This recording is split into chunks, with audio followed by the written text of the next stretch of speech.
이제 우리는 팔복 중에 세 번째 복을 살피게 되었습니다. 지금까지 여러분이 팔복을 살피면서 충분히 느꼈었겠지만 기독교는 복의 종교다. 기독교는 복의 종교라고 해도 과언이 아니지요. 단지 기독교에서 말하는 복은 세상에서 말하는 복과 질적으로 전혀 다를 뿐입니다. 사실 타락하기 전에 인간은 우리가 지금 살피고 있는 이 팔복을 주님 안에서 하나님 안에서 마음껏 누리면서 평안을 누렸습니다. 그러나 타락한 이후에 인간은 팔복에서 말하는 이런 복을 상실했을 뿐만 아니라 그것이 진짜 복인지 그것이 진짜 복인지 알지 못하는 그런 비참한 신세가 되었습니다. 왜 그렇게 했습니까? 영적인 눈을 하나님이 하나님의 모양과 형상대로 취험받았다. 우리가 그렇게 취험받았다고 할 때 하나님의 영적인 존재, 하나님이 영이시니 우리도 영적인 존재로 취험받았다. 그런 내용 아닙니까? 그러나 우리의 영이 눈이 멀어져 가지고 무엇이 진리이고 거짓인지, 무엇이 영생이고 멸망인지 알지 못하는, 분별하지 못하는 그런 처지가 되었습니다. 그래서 이 팔복이 정말 우리에게 진리이고 참된 복임을 우리가 알지 못하게 되었습니다. 그냥 그저 세상에서 말하는 그런 복들을 진짜 복으로 알고 살아가는 어처구니 없는 그런 신세가 되었단 말입니다. 그러나 성경은 진짜 이 팔복이 우리에게 진정한 복이다, 진리이다 라고 우리에게 선포하고 있는 것입니다. 오늘 본문에서도 예수님께서는 우리에게 진짜 이런 복이 있다, 우리에게 어떻게 말씀하십니까? 우리 마태복음 5장 5절 한번 읽겠습니다. 온유한 자는 복이 있나니 그들이 땅을 기업으로 받을 것이다. 이렇게 선포하고 계십니다. 사랑하는 여러분, 이 세상은 어떤 사람을 두고 강한 사람이라고 말합니까? 그리고 그런 강한 사람이 이 땅을 차지한다고 말하는데 세상에서 말하는 강한 사람, 어떤 사람이라고 말합니까? 일반적으로 세상에서 말하는 강한 사람은 다른 사람들을 위해 군림하면서 누군가를 지배하고 압도할 수 있는 그런 권력과 재력을 가진 사람을 두고 강하다, 강한 사람이다 그렇게 말하고 있지 않습니까? 그런데 지위와 신분이 높고 권력과 부를 한손하기에 이렇게 거머쥔 사람을 두고 강한 사람이다, 그런 사람이 이 땅을 차지하고 소유하고 누린다고 말합니다. 그런데 성경은 어떻게 말합니까? 성경은 세상에서 통용되는 그런 식의 강함이 진정한 강함이 아니라고 말합니다. 성경은 오늘 말씀대로 온유한 자가 복이 있다. 그래서 그들이 땅을 기업으로 받는다. 땅을 기업으로 받는다. 땅을 소유하는 자가 된다. 온유한 자가 강한 자라고. 그래서 그런 자가 땅을 기업으로, 땅을 소유하고 누리게 된다. 그렇게 말한다는 것입니다. 성경은 진정으로 강한 사람은 온유한 사람이다. 그런 사람이 땅을 소유하고 또한 기업으로 받을 것이라고 선포합니다. 사랑하는 여러분, 그렇다면 온유가 무엇이겠습니까? 우리는 흔히 온유라고 하면 유약하다, 부드럽다 라고 하는 단어를 먼저 떠올립니다. 그래서 온유한 사람은 누군가에게 휘둘리고 이리저리 농락당하고 지배를 당하는 사람으로 오해하지요. 온유하면 안 돼. 그러면 늘 다른 사람에게 치이고 굴림당하고 지배당하고 또한 불임을 당한다. 그런 식으로 오해를 한다는 것입니다. 그러나 성경의 인물과 관련되어 등장하는 온유의 성품은 전혀 그것과 다른 모습으로 제시되어집니다. 하나님께서 여러분 잘 알다시피 하나님께서 대표적인 온유의 대명사로 지목한 사람이 누구입니까? 바로 모세 아닙니까? 모세를 두고 민수기 1장 3절은 이렇게 말합니다. 이 사람 모세는 온유함이 지면의 모든 사람보다 더하더라. 모세가 유약했습니까? 모세가 단지 부드러웠습니까? 200만 명이나 되는 그 이스라엘 백성들을 출애굽시키는 모세를 한번 보십시오. 그가 유약한 사람이었습니까? 단지 부드러운 사람이었습니까? 다른 사람에게 지배당하고 농락당하고 휘둘림 당하는 사람이었습니까? 그런 사람 아니었습니다. 모세는 유약하고 마냥 온화하며 부드럽게만 한 사람이 아니었습니다. 존 스토트는 온유라고 하는 이 단어를 점잖은, 겸손한, 예의 바른 또는 이런 자질들의 필수 불가관한 그런 절제를 행하는 사람으로 말합니다. 이 존 스토트의 말을 잘 분석해 보면 온유는 어떤 사람입니까? 하나님을 전적으로 신뢰하고 의지하는 가운데 낮아지고 가난한 마음, 곧 완전한 겸손함을 가진 사람입니다. 다시 말해서 온유는 다른 사람으로부터 어떤 박해와 고난과 어려움과 고난을 당하든 예의와 점잖음, 겸손함을 잃지 않는 사람을 온유한 사람이다. 성경은 그렇게 말한다는 것입니다. 그가 그렇게 할 수 있는 가장 큰 이유가 뭐라고요? 하나님께서, 자기를 다 아시는 하나님께서 내가 올바르고 내가 바른 길을 가고 있다면 하나님께서 그 모든 것을 다 보상해 주실 것이라고 하는 그런 신뢰와 믿음 때문에 어떤 고난과 박해와 어려움이 있어도 예의 바르고 사려 깊고 또한 낮아진 가난한 마음을 가지고 겸손함을 지킬 수 있겠지요. 그러고 보니까 이 온유는 심령이 가난한 자와 많이 닮아 있지요. 심령이 가난한 자, 바로 내가 전혀 내세울 곳이 없는, 그래서 하나님 앞에서 너무 가난함을 절대적으로 인식하는 사람, 내세울 것과 또한 자랑할 것과 뭔가 자격이 있어서 주님 앞에 서는 것이 아니라 전혀 그런 것이 없는 그 겸손함이, 가난함이 바로 온유와 많이 닮아 있지요.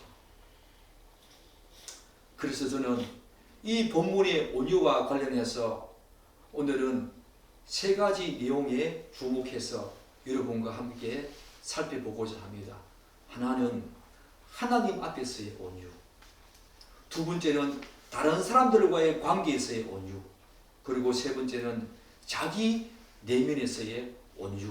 이 세 가지를 중심으로 여러분과 함께 온유에 대한 내용을 살펴보고 싶습니다. 먼저 하나님 앞에서의 온유가 어떤 의미인지부터 한번 살펴봅시다. 앞에서도 제가 언급했듯이 온유는 하나님 앞에서 철저히 낮아지고 가난한 마음을 소유한 자로서 어떤 순간에도 자기 행동을 절제하는 겸손을 말한다. 그렇게 제가 언급하지 않았습니까? 물론 이런 마음은 하나님 앞에서 자신이 얼마나 비천하고 무능한지를 명확히 깨달은 사람만이 가질 수 있는 성품이지. 심령이 가난한 자만이 온유할 수 있다는 겁니다. 모세를 한번 보십시오. 하나님께서 애굽에서 도망하여 미디안 광야에서 40년을 보낸 모세를 80세에 부릅니다. 그러나 모세는 그 하나님의 부르심에 이런저런 변명과 핑계를 대면서 거절하지. 제가 어떻게 200만 명이 되는 그 어마어마한 이스라엘 백성들을 제가 어떻게 애굽에 가서 그들을 구원해낼 수 있겠습니까? 나는 말을 못합니다. 나는 너무 무식합니다. 이런저런 이유와 핑계로 모세는 하나님의 그 부르심에 거절하지. 여러분들은 모세의 이런 모습을 보면서 어떤 생각 드십니까? 하나님의 말씀에 불순종하는 부정적인 모습으로 우리에게 비춰지지 않습니까? 왜 그런 핑계를 대느냐? 그냥 감사합니다 라고 하고 하나님의 그 말씀에 순종하면 되는데 이런저런 핑계, 우리가 생각지도 못한 그런 핑계를 대면서 하나님의 부르심에 거절하는 그 사람을 두고 하나님은 온유한 자다 그렇게 말합니다. 한번 보십시오. 그래서 우리는 모세의 이런 반응에 대해서 부정적인 눈으로 못마땅하게 읽을 때가 많이 있지요.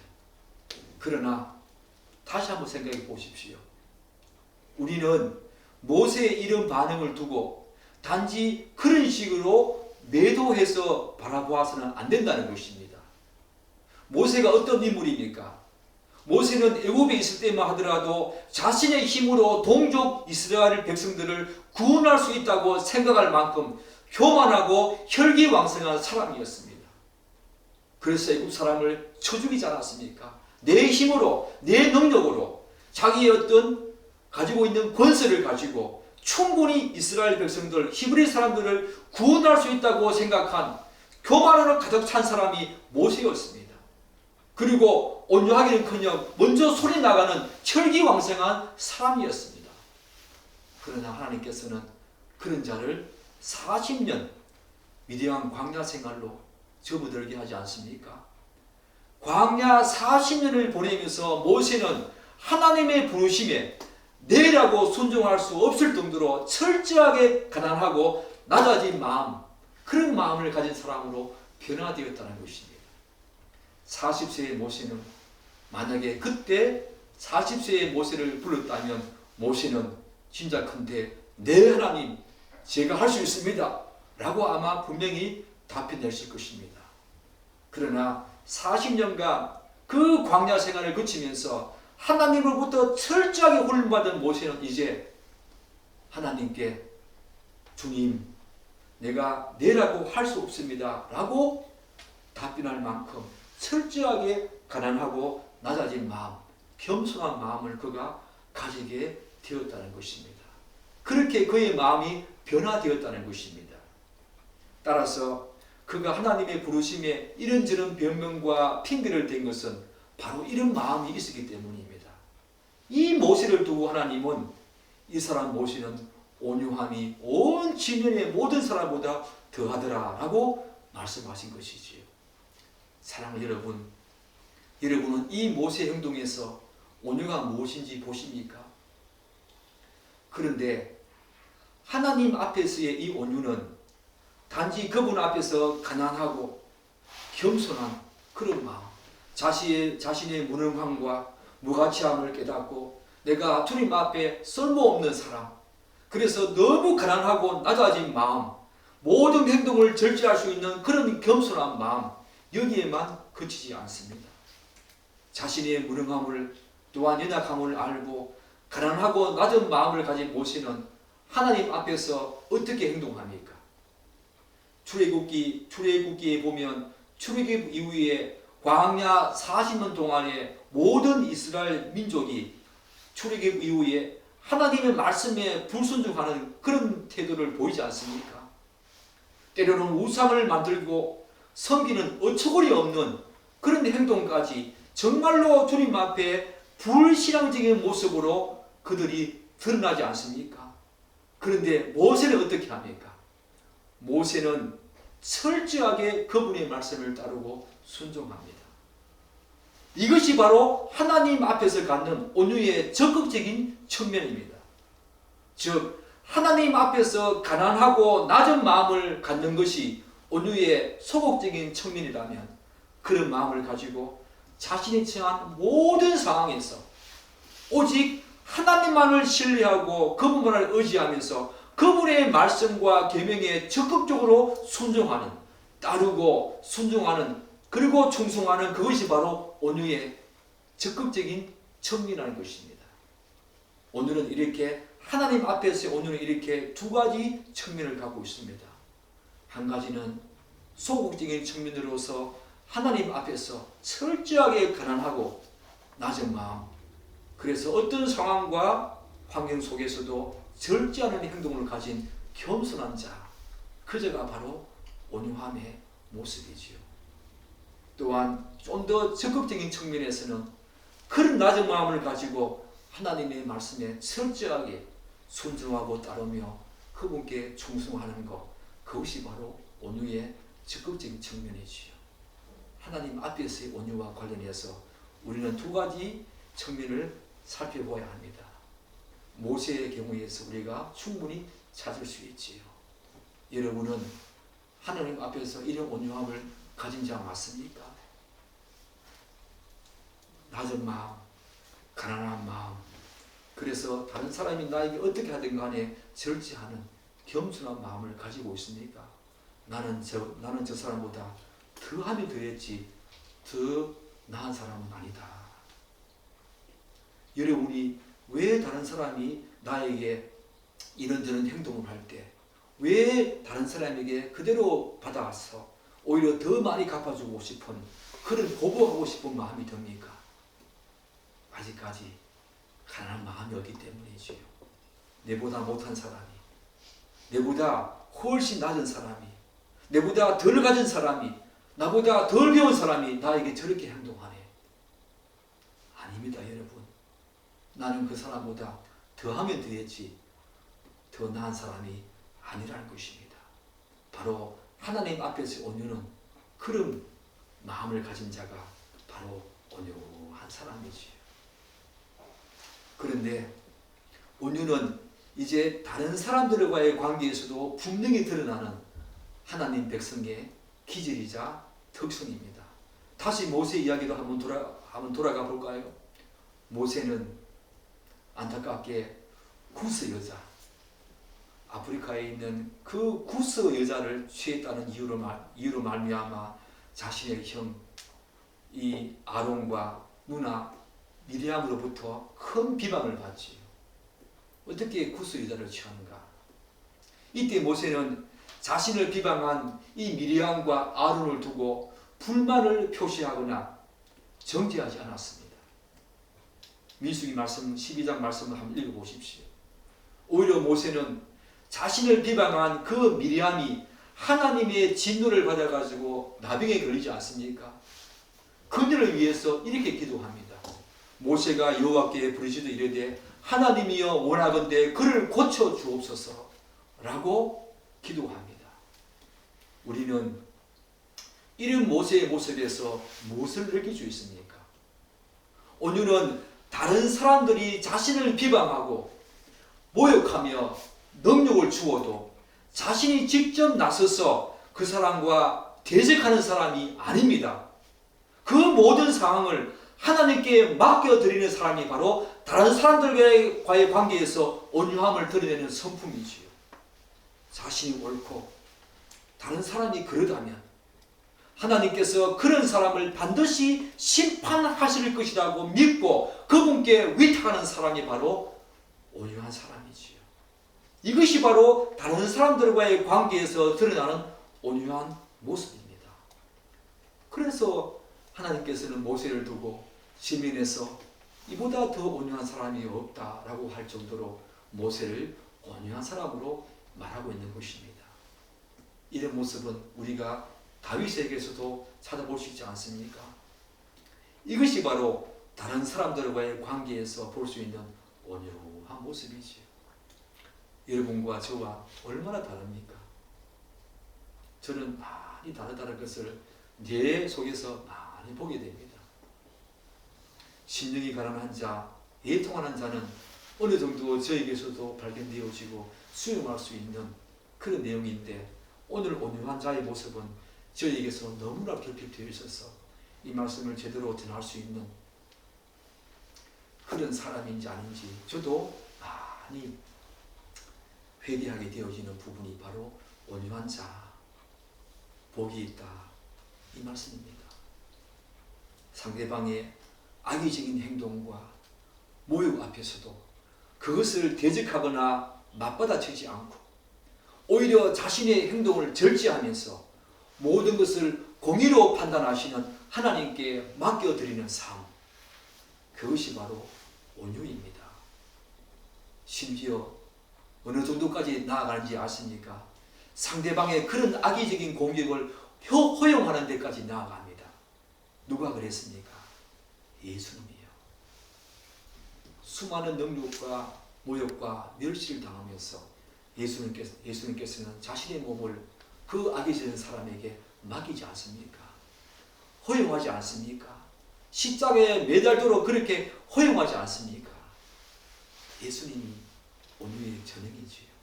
그래서 예수님께서는 나는 온유하니 나에게서 배우라 그렇게 말하지 않습니까?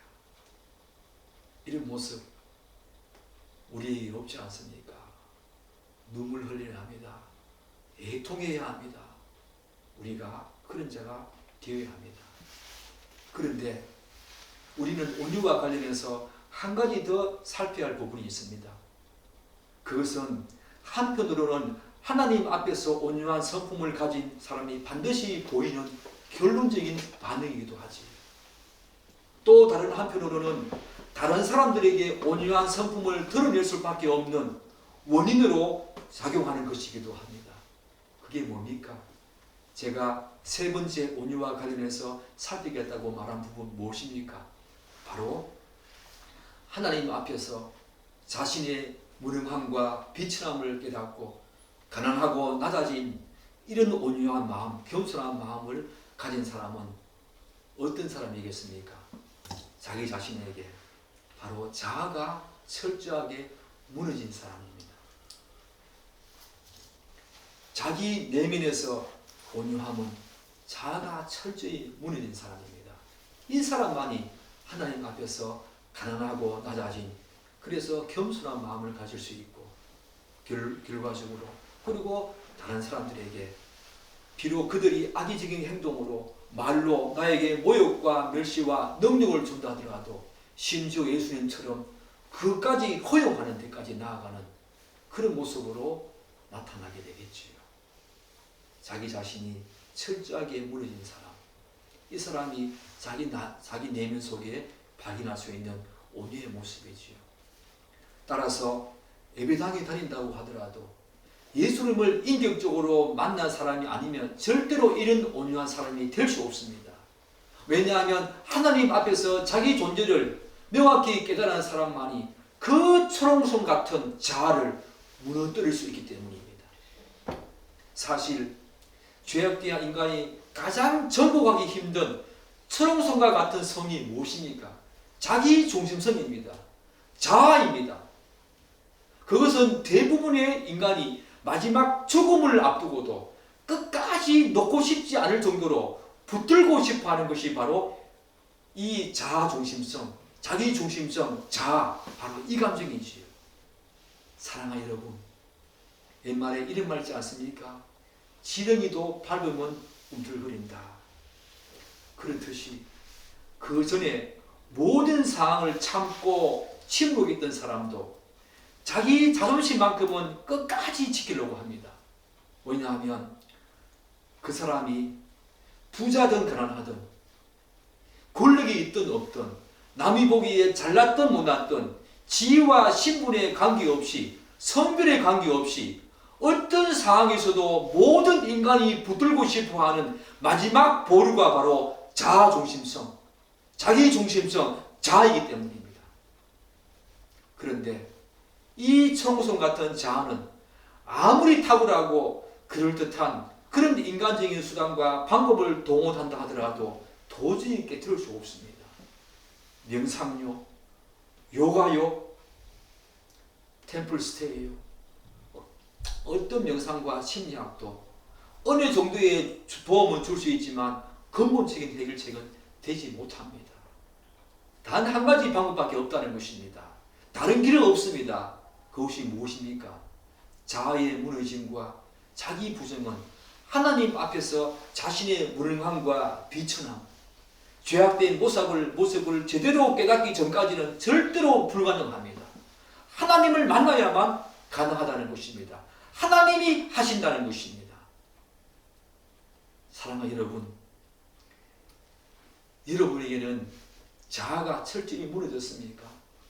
자아가 철저히 무너지지 않으면 예수님도 따를 수 없습니다.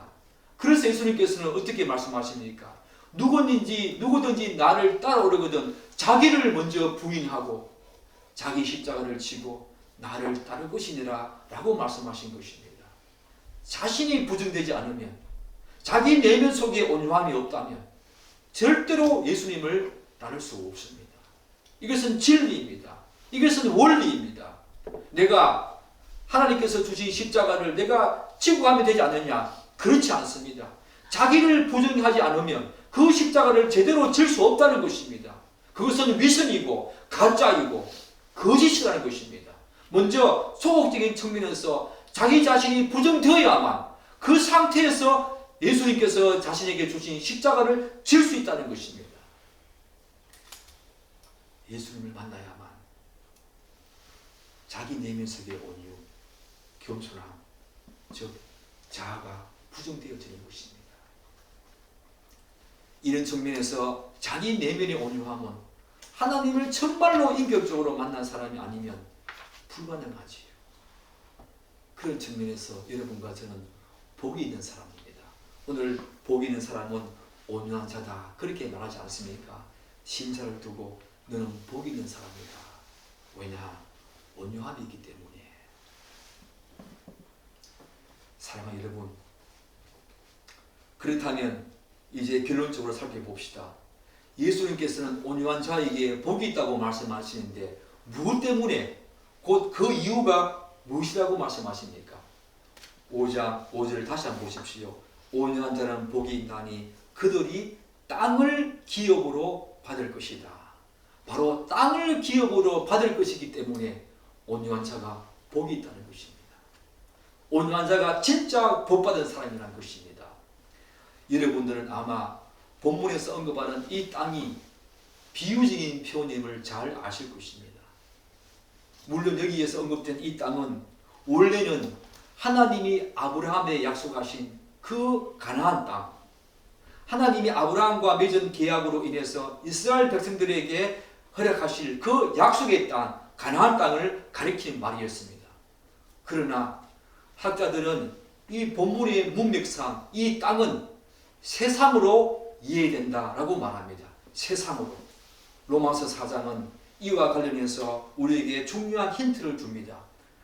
아브라함이나 그 후손에게 세상의 상속자가 되리라고 하신 언약은, 여기서 분명히 세상의 상속자, 본문에서는 그들이 땅을 상속으로 받는다라고 말하는데 로마서 4장에서는 아브라함이나 그 후손에게 세상의 상속자가 되리라고 하신 언약은 라고 말하면서 이 땅이 비유적으로 세상을 의미한다 라고 우리가 이해할 수 있겠지요.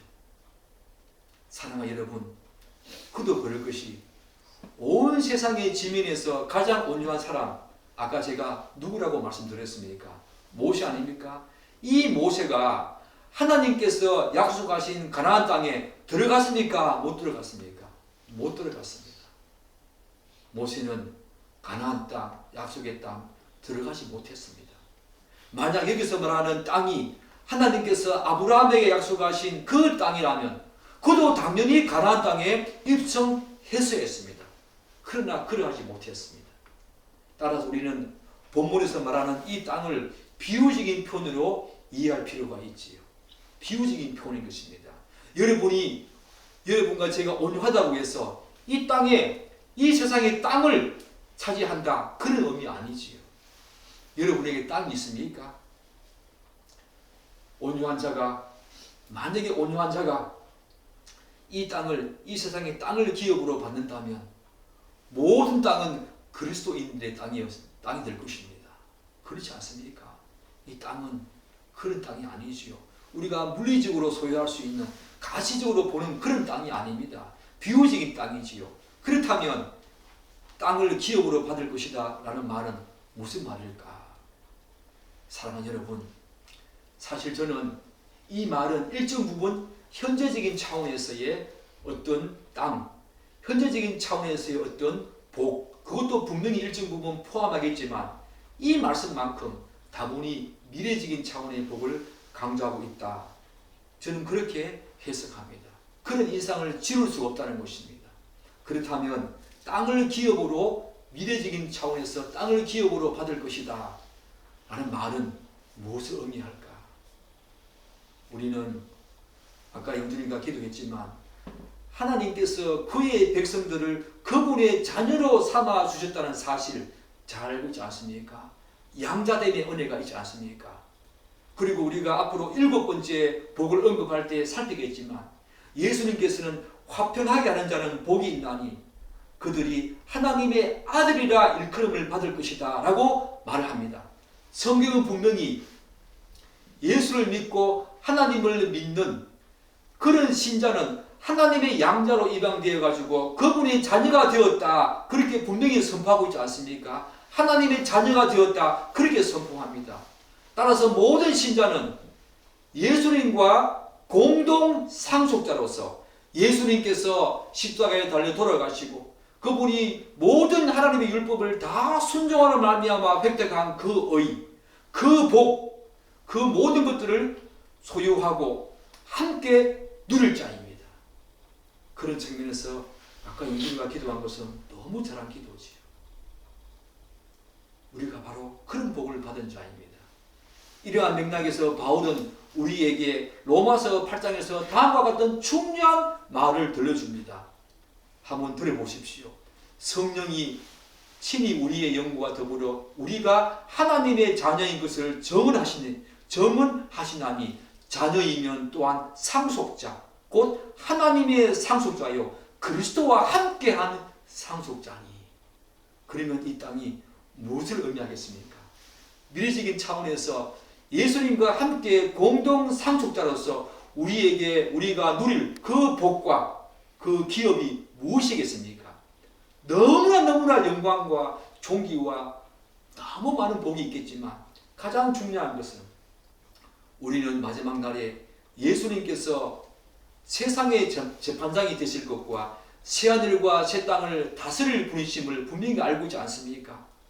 그런데 그 놀랍고 경이로운 그 일에 우리도 함께 참여하는 자가 된다는 것입니다. 여러분은 이 사실을 알고 계십니까? 우리도 예수님과 함께 그분이 누리는 복과 그분이 누리는 그 권리를, 권세를 누리는데 예수님께서 이 땅을 나중에 새하늘과 새 땅을 다스린다 그렇게 말하지 않습니까? 우리도 그와 함께 이 모든 땅을 다스리는 권세를 받아 누린다. 그리고 마지막 날 예수님께서 이 세상을 심판하시는데 우리도 그와 함께 이 세상을 심판하는 그런 복을 받아 누린다. 그런 땅을 기업으로 받는다. 미래적인 차원에서 우리가 그런 존재로 부름을 받았다는 것입니다. 사랑하는 여러분, 여러분들은 이 영광이, 이 존귀와 이 존영이 얼마나 놀라운지 알고 계십니까? 그래서 사도 바울은 고린도전서 6장에서 이렇게 말합니다. 성도가 세상을 판단할 것을 너희가 알지 못하느냐? 세상도 너희에게 판단을 받겠거든 지극히 작은 일 판단하기를 감당하지 못하겠느냐? 우리가 천사를 판단할 것을 너희가 알지 못하느냐? 사랑하는 여러분, 우리가 바로 미래적인 차원에서 땅을 기업으로 받는다. 이 말은 예수님과 공동 상속자로서 그분이 받아 누리는 모든 권리와 복과 소유를 우리도 다 받아 누리고 소유하게 된다는 것입니다. 이 놀라운 사실을 우리에게 약속하신 것입니다. 어떤 자에게? 온유한 자에게.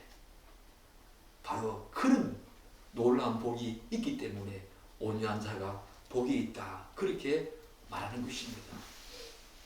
하나 더 살펴야 되지요. 한 걸음 더 나아가서 온유한 자는 그러면 현재적으로 땅을 기업으로 받고 있는 자라고 제가 말씀드렸지요. 일정 부분 현재적인 차원에서도 분명히 우리가 이 복을 받고 있다는 것입니다. 물론 이 땅은 아까 제가 말씀드린 것처럼 비유적인 표현으로 흔히 생각하는 물질적이고 가시적인 땅이 아니라고 여러분 그렇게 오해하면 안 된다고 말씀을 드렸습니다. 그렇다면 땅을 기업으로 받을 것이다 라는 말 속에 담긴 현재적인 차원에서의 복이 무엇일까? 여러분도 짐작하시겠지만 이 말은 온유한 자는 제가 이 땅을 맨 처음에 세상으로 이해된다 그렇게 말씀하지 않았습니까? 이 말은 온유한 자는 온 세상을 가진 자처럼 산다는 것입니다. 이 복이 있다는 것입니다. 앞에서도 언급했듯이 본문에서 언급되고 있는 이 땅은 세상으로 이해된다고 말씀드렸습니다.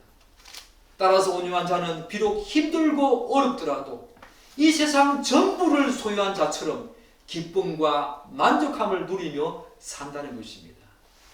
이 복이 바로 우리에게 주어진 현재적인 땅을 기업으로 받을 것이다 라고 하는 현재적인 차원의 복이지요. 아브라함도 모세도 다윗도 그리했습니다. 그리고 우리가 잘 알고 있는 바울은 우리가 이미 빌립보서에서 살피지 않았습니까? 어떻게 말합니까? 내가 궁핍함으로 말하는 것이 아니니라. 어떠한 형편이든지 나는 자족하기를 배웠노니 나는 비천에 처할 줄도 알고 풍부에 처할 줄도 알아. 모든 일에 배부름과 배고픔과 풍부와 궁핍에도 처할 줄 아는 일치의 비결을 배웠다. 바로 이 바울의 이 고백이 현재적으로 땅을 기업으로 받는 자의 복입니다. 정말 온유한 자는 아무것도 없는 것 같으나 이 세상 모든 것을 가진 자처럼 삽니다. 약한 것 같으나 가장 강한 사람으로 삽니다. 모든 것이 부족하고 결핍한 것 같으나 모든 것이 풍족한 사람처럼 살아간다는 것입니다. 그게 바로 온유한 자가 현재적으로 누리는 복이지요. 사랑하는 여러분, 가진 자 한번 보십시오. 더 가지려고 했습니다. 소유한 자 한번 보십시오. 더 소유하고자 합니다. 권력을 가진 자 한번 보십시오. 더 높이 올라가려고 합니다. 그들에게는 만족함이 없지요. 그러나 온유한 자에게 현재적으로 이런 복이 있다고 말합니다. 아무것도 가진 자가 아무것도 가진 것이 없으나 이 세상 모든 것을, 땅은 이 세상을 의미하는데 이 세상 모든 것을 가진 자처럼 산다는 것입니다. 너무나 궁핍하고 결핍하지만 바울처럼 모든 것을 만족하며 풍족이 있다고 생각하며 산다는 것입니다. 너무나 약한 것처럼 다른 사람이 이기지만 사실은 이 세상에서 강한처럼, 이 세상에서 가장 강한 사람처럼 산다는 것입니다. 그것이 바로 온유한 자에게 현재적으로 주어지는 복이라는 것입니다. 여러분은 이 사실을 알고 있습니까? 왜 그랬습니까? 온 우주, 만물, 온 세상의 주인이 누구십니까? 하나님 아니십니까? 우리는 그분을 믿음으로 말미암아 하나님의 자녀가 되었다라고 성경은 분명히 선포한다고 제가 말씀드렸습니다. 그렇기 때문에 그분의 자녀인 우리들도 온 세상의 주인인 것입니다. 그래서 만족하며 산다는 것입니다. 비록 없는 것처럼 보여도, 비록 약한 것처럼 보여도, 비록 궁핍한 것처럼 보여도, 가진 것이 아무것도 없는 것처럼 보여도 모든 것을 가진 자처럼 산다는 것입니다. 사랑하는 여러분, 저는 그걸 하지 못했습니다. 더 가지려고, 더 높게 올라가려고 지금까지 그렇게 살아왔습니다. 여러분 어떻습니까? 정말 온유한 자의 이 현재적인 복이, 그리고 미래적으로 우리에게 주어질 이 복을 사모하면서 이 땅을 살고 있습니까? 이 온유함이 여러분에게 다시 한 번 더 새겨지고 감동이 되어져서 이런 자로 이 땅을 살아내는 그런 귀한 복된 삶 있기를 간절히 기대하고 기도합니다. 아멘. 기도하겠습니다.